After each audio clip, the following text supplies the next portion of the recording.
G'day folks, it's DIY Guy 123 here, bringing you another do-it-yourself video. We're going to talk about how to install heated grips on this 2024 Can-Am 850 XTP. So the very first thing you're going to do, remove the seat, and no tools required there, and remove the center console cover here. No tools required there. The next thing is remove this side panel here. You need a pop pin removal tool and a Phillips screwdriver. Be very careful, remove all the fasteners, and then you're gonna gently pry the panel away. One thing to watch is in this corner right here, there's a little piece of the panel that sticks into there. It's designed to flex. Don't do it when it's below freezing outside. Bring it in a warm garage, heat this area up because it is okay to flex it, but be very careful. So now you have the side panel away. This is the key to the whole project. You need to find this connector. It's a factory connector with a plastic cap on it. To remove that, you can take the whole mechanism and slide it down this way and it will come off in your hand, and then you press this tab right here and the plastic cover will come off with the connector. Once you do that, you can attach the connector from your kit, and what that does is it provides you an expansion port. So if you had another accessory, we've got it tucked under here, you can cascade onto that original factory connector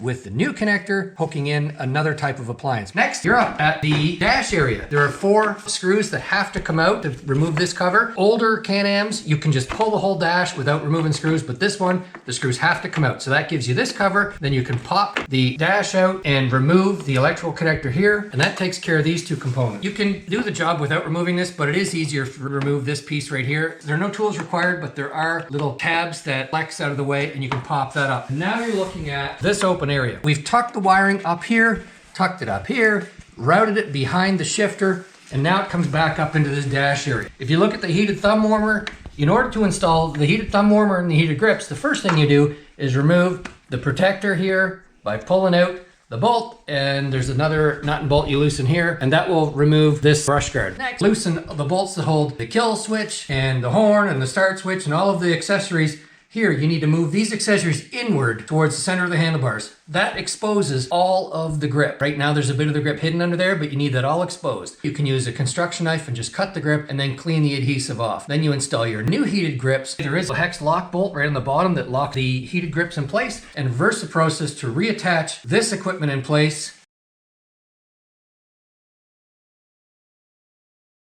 Now you have this area completely installed and buttoned up. But what do you do with the wiring? You need to have enough slack for the thumb warmer so that you don't stress that cable. We routed the wire down here, and also with the heated grip, we routed it on the forward side of the handlebar. Same thing over here, the heated grip, we routed it on the forward side of the handlebar.